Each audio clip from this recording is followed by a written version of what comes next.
2월 20일 새벽 기도회를 시작하겠습니다. 오늘 말씀은 마태복음 12장 31절부터 37절입니다. 그러므로 내가 너희에게 이르노니 사람에 대한 모든 죄와 모독은 사하심을 얻되 성령을 모독하는 것은 사하심을 얻지 못하겠고, 또 누구든지 말로 인자를 거역하면 사하심을 얻되 누구든지 말로 성령을 거역하면 이 세상과 오는 세상에서도 사하심을 얻지 못하리라. 나무도 좋고 열매도 좋다 하든지 나무도 좋지 않고 열매도 좋지 않다 하든지 하라. 그 열매로 나무를 아느니라. 독사의 자식들아, 너희는 악하니 어떻게 선한 말을 할 수 있느냐? 이는 마음에 가득한 것을 입으로 말함이라. 선한 사람은 그 쌓은 선에서 선한 것을 내고 악한 사람은 그 쌓은 악에서 악한 것을 내느니라. 내가 너희에게 이르노니 사람이 무슨 무익한 말을 하든지 심판날에 이에 대하여 신문을 받으리니 내 말로 의롭다함을 받고 내 말로 정죄함을 받으리라. 아멘.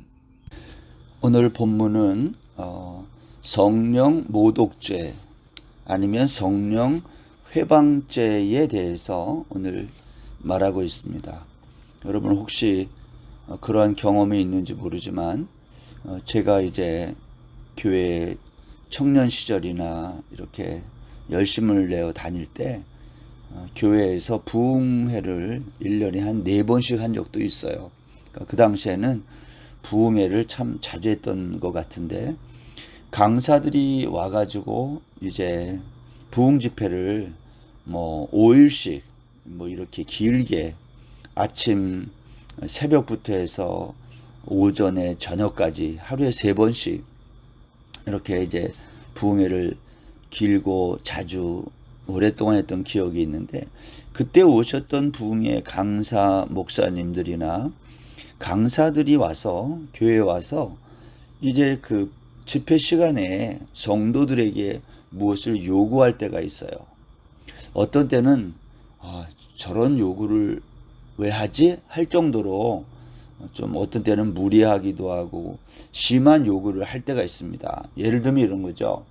사람들이 있는 데서 교회에서 직분을 맡은 사람 자리에서 일으켜 세운다든지, 그리고 그들에게 뭘 그 자리에서 요구하는 거예요. 때로는 순종하기 어려운 거. 근데 이상한 것은 성도들이 부흥에 오신 강사들이 무언가를 요구하면 그것을 쉽게 거절하지 못합니다. 왜냐하면 저것으로 혹시 거절했다가 나에게 안 좋은 일이 생기면 어떡할까 하는 그러한 두려움 때문에 그런 거죠. 우리 중에 혹시 성령 모독죄나 아니면 성령 회방죄를 그렇게 이해하는 분들이 있는지 모르겠어요. 부흥의 강사나 또 부흥에 오신 그 목사님들의 말을 거역하는 게 그게 성령을 회방하는 거고 성령을 모독하는 죄일까요? 그것은 아닌 거거든요. 여러분, 오늘 본문에서 시작하는 31절 그러므로 라는 말이 있습니다. 그러므로 내가 너희에게 이르노니 하면서 시작한 이 말은 그러므로 한 것을 보니까 그 앞에 있는 22절부터 30절까지 있는 말씀을 받아가지고 하는 말이에요. 그러니까 오늘 본문 31절부터에 있는 내용은 22절부터 그 앞에 있는 내용을 먼저 알아야 되는 거죠. 여러분, 어제 그 주일날 본문이지만 이 내용이 뭔가요? 귀신 들려서 눈이 안 보이고 말 못하는 사람을 예수님께 데려왔을 때 예수님이 고쳐준 거예요. 그 사람을. 그랬더니 그 말도 못하고 보지 못하는 사람이 말도 하고 보게 된 겁니다. 이 얼마나 기적과 같은 일이에요. 그런데 이 사람이 앞도 보고 말도 하게 되자 이 사람이 고침받은 것에 대한 두 종류의 반응이 나와요. 그 첫 번째의 반응은 무리들입니다. 23절에 보면 무리가 다 놀라 이르되 이는 다윗의 자손이 아니냐. 그러니까 이 사람이 고침을 받았을 때 첫 번째 반응은 무리들의 반응으로 이들은 다 놀라면서 어떻게 반응했어요? 야, 이 사람이야말로 다윗의 자손이구나. 왜? 유대인들은 눈을 보게 한다든지 아니면 이렇게 말을 한다든지 이러한 기적이 나타나면 메시아 사인으로 알았거든요. 이제 성경을 통해서 그렇게 배운 거죠. 그러니까 이 사람이 다윗의 자손 메시아구나, 이렇게 사람들이 생각했다는 거예요. 이게 첫 번째 반응이에요. 놀라면서. 그러나 두 번째 반응이 있습니다. 그 사람들은 바리새인들인데, 여기 24절에 보면 바리새인들은 듣고 이르되 이가 귀신의 왕 바알세불을 힘입지 않고는 귀신을 쫓아내지 못하느니라. 바리새인들은 어떻게 반응했어요? 지금 이 사람이, 예수가 귀신의 왕 바알세불을 힘입지 않고는, 다른 말로 이 사람이 귀신 들리지 않는 이상, 미치지 않은 이상 어떻게 앞을 못 보고 말 못하는 이 귀신을 쫓아내어 고칠 수 있느냐, 이렇게 반응한 거예요.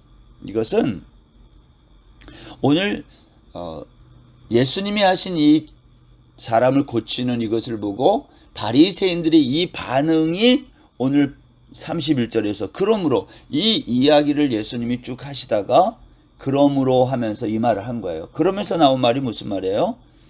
32절에 보면 말로 인자를 거역하면, 또 말로 성령을 거역하면, 말로 인자를 거역하면 사심을 얻지만 말로 성령을 거역하면 사심을 얻지 못한다. 오늘 그러한 말씀을 이어가고 있는 거죠.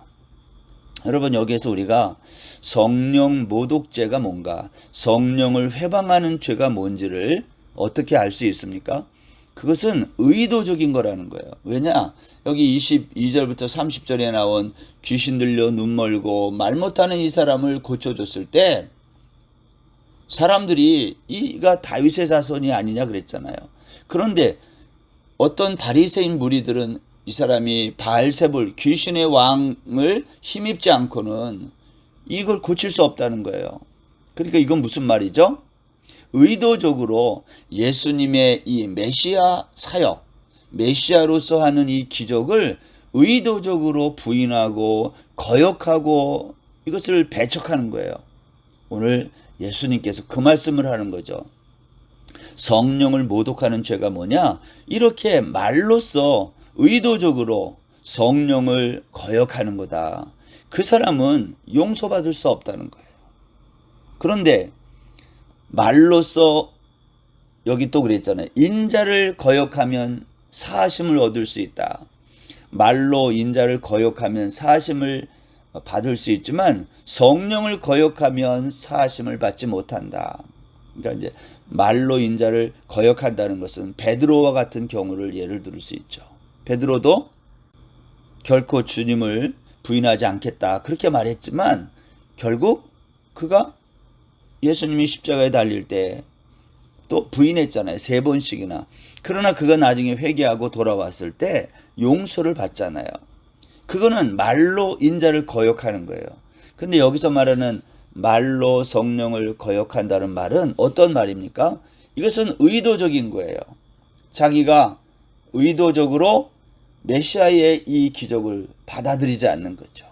여러분, 왜 이 사람들은 용서받을 수 없다고 성경이, 예수님이 말씀했을까요? 그 이유는 이들은 결코 자기의 잘못을 인정하고 용서를 구하지 않을 것이기 때문이에요. 자기가 의도적으로 이것을 거부하는 거니까 이들은 결코 용서받을 수 없다고 오늘 주님이 말씀하고 있는 것입니다. 여러분, 말이 무엇입니까? 여기 오늘 본문에 보면 말로 인자를 거역하면, 말로 성령을 거역하면, 이런 말이 있고요. 또 34절에 가면 어떻게 선한 말을 할 수 있느냐? 이는 마음에 가득한 것을 입으로 말함이라. 36절에 가면 사람이 무슨 무익한 말을 하든지 심판날에 신문을 받는다. 37절에는 내 말로 의롭다함을 받고 내 말로 정죄함을 받는다. 이런 말들이 나와요.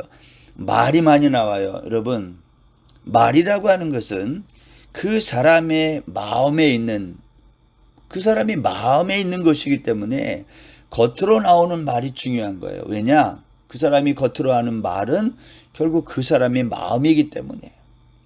여러분, 하나님도 이 세상을 천지를 말씀으로 창조하셔서 사탄은 지금도 말로 우리를 속이는 거예요. 그래서 거짓말로 우리를 유혹하고 우리를 속이고 있는 거죠. 여기 오늘 바리새인들도 예수님이 앞 못 보고 말 못하는 이 귀신 들린 사람을 고칠 때 바리새인들은 뭐라고 그랬다고요? 귀신의 왕 바알세불을 힘입었다. 다윗의 자손의 메시아의 표적을 보임에도 불구하고 이들은 그것을 고의적으로 어겼다는 거예요. 이유가 뭐죠? 그들의 마음이 그렇다는 거예요. 그들의 마음에 있는 것이 입으로 말로 나온 거다. 오늘 주님이 그렇게 말씀하시면서 33절에 보면 그렇게 했죠. 나무도 좋고 열매도 좋다 하든지 나무도 좋지 않고 열매도 좋지 않다 하든지 알아. 그 열매로 나무를 아느니라. 좋은 나무는 좋은 열매를 맺는다는 거예요.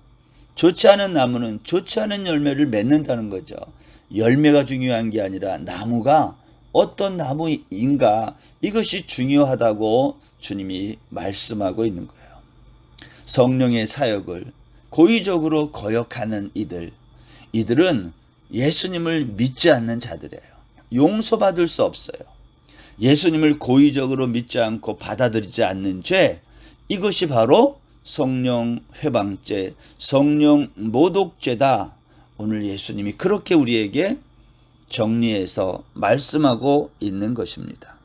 우리 주변에 의도적으로 교회를 아니면 복음을 거역하고 받아들이지 않는 사람들이 있습니다. 여러분, 그 사람들을 가만히 보세요.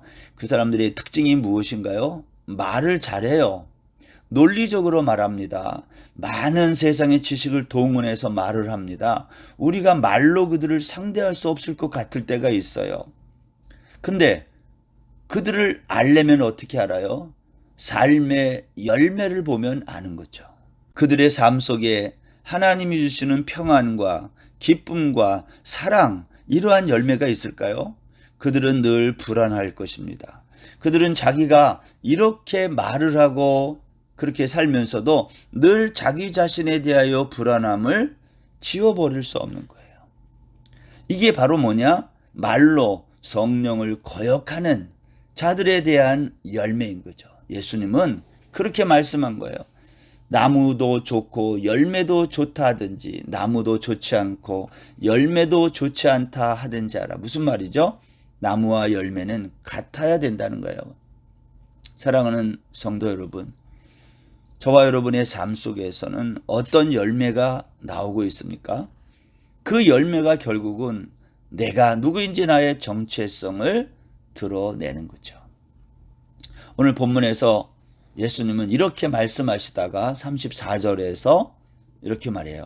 독사의 자식들아, 너희는 악하니 어떻게 선한 말을 할 수 있느냐? 이는 마음에 가득한 것을 입으로 말함이라.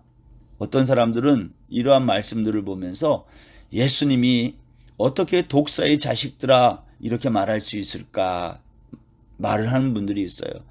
그리고 이 사람들은 자기는 원하지 않는데 입에서 그러한 악한 말이 나오는 줄로 생각해요. 그렇지 않습니다. 여기 독사의 자식들아, 바리새인들을 향하여 예수님이 이렇게 말씀했는데 이들의 마음 속에서는 어떤 말이 나온다고요? 악한 말이 나오는 거예요. 왜냐? 마음에 가득한 것이 악이기 때문에. 이들은 자기 자신의 의의를 세우고 자기 자신이 얼마나 대단하고 괜찮은 사람인지를 드러내기 위해서 마음에 가득한 것, 악한 논리죠. 쉬운 말로. 그것으로 말을 한다는 거예요. 그것이 결국은 악한 열매인 거죠. 35절 보세요. 선한 사람은 그 쌓은 선에서 선한 것을 내고 악한 사람은 그 쌓은 악에서 악한 것을 내느니라. 말로 자기를 주장하고 변명하고 그렇게 할 때에 자기가 하는 말이 만약에 먹히지 않는다거나 그렇게 되면 이들은 불같이 화를 내며 흥분하기 시작할 겁니다. 여러분, 이게 악한 자들의 그 열매 아닌가요? 예수님은 이들을 가리켜 독사의 자식들이라 그렇게 말하면서 그들이 마음속에 쌓아놓은 가득한 것, 그것을 입으로 말하고 있다고 말씀하고 있는 것입니다. 저와 여러분의 마음속에는 무엇이 가득한 것이 있습니까? 예수님은 이어서 이렇게 또 말씀했어요. 36절에 내가 너희에게 이르노니 사람이 무슨 무익한 말을 하든지 심판날에 이에 대하여 신문을 받는다 그랬어요. 여기 무슨 무익한 말을 하든지 해서 무익한 말이란 무엇일까요? 여기서 무익한 말이란 무엇일까 생각해 보면 예를 들면 이런 거죠. 야고보서 2장에 가면 15절 말씀해 보면 만일 형제나 자매가 헐벗고 일용할 양식이 없는데 너희 중에 누구든지 그에게 이르되 평안히 가라 덥게 하라 배부르게 하라 하며 그 몸에 쓸 것을 주지 아니하면 무슨 유익이 있으리요. 이럴 때 말은 하는데 전혀 유익이 없는 말 있죠. 사실 무근의 말, 무의미한 말, 행동 없이 말만 하는 거, 이러한 게 아마 무익한 말에다 해당할 것인데 오늘 주님은 이렇게 말해요. 사람이 무슨 무익한 말을 하든지 심판날에 이에 대하여 신문을 받는다. 이게 얼마나 우리에게 경고하는 말씀일까 하는 생각을 갖습니다. 우리가 입으로 내뱉는 말 한마디 한마디에 책임을 져야 된다. 그러한 말인 거죠. 우리의 말 한마디가 얼마나 중요한가 하는 겁니다. 그래서 내 말로 의롭다함을 받고 내 말로 정죄함을 받는다. 여기 내 말로 의롭다함을 받는다는 말은 우리가 무슨 말을 해서 의롭다함을 받나요? 우리가 무슨 말을 하죠? 예수 그리스도의 십자가를 믿는다는 거예요. 그 말로 인해서 의롭다함을 받고 우리가 또 우리의 말로 정죄를 받아요. 나는 예수님의 십자가를 믿고 의지하지 않는다. 나는 나를 믿는다. 나를 의지한다. 그러면 그 말로 우리가 정죄를 받는다는 거예요. 사랑하는 성도 여러분, 우리가 오늘은 마태복음 12장 31절에서 37절까지 말씀을 살펴보았는데 말은 그 사람의 마음에 가득한 것이 입으로 나오는 거예요. 우리의 입으로 나오는 것, 우리의 삶의 열매, 그것은 결국 우리 안에 내가 믿고 있는 하나님, 그분이 누구인지를 드러내는 거예요. 저와 여러분은 예수님을 정말 믿습니까? 예수님이 나를 십자가에서 용서해 줬다는 이 사실을 믿고 날마다 우리의 죄를 구하고 있습니까? 용서를 구하고 있습니까? 그 사람은 말로 주님을 믿고 의지하는 사람이에요. 그런데 예수님 당시에 그렇지 않은 사람들이 있었다. 바리새인들, 그들은 자기 자신의 의를 의지하고 예수 그리스도의 십자가를 의지하지 않았다. 그래서 독사의 자식들이라 라는 말을 들었던 자들이에요. 오늘 저와 여러분들도 오늘 하루 성령을 모독하는 죄가 뭐냐, 성령을 회방하는 죄가 뭐냐를 다시 한번 마음에 정리하고 오늘도 예수 그리스도의 십자가만을 붙들고 의지하는 저와 여러분 모두가 되시기를 주의 이름으로 축원합니다. 기도하겠습니다. 하나님 아버지, 성령 모독 죄라는 것이 우리가 가끔 오해할 때가 있었는데 오늘 주님께서 하신 말씀을 통해 정리합니다. 예수님을 믿지 않는 죄가 성령 모독죄인 줄을 믿습니다. 우리가 용서받을 수 없는 것이 아니라 우리는 날마다 주님을 의지하고 나가 용서를 구하기에 우리는 용서받을 수 있지만 악한 자들, 독사의 자식들아라는 말을 들었던 바리새인들은 주님께 나가 자신들의 의만을 고집하고 주의 용서를 구하지 않았던 악한 자들입니다.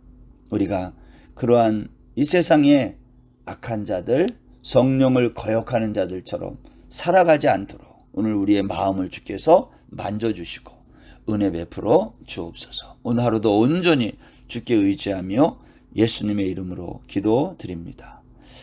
아멘. 오늘 하루도 평안하세요.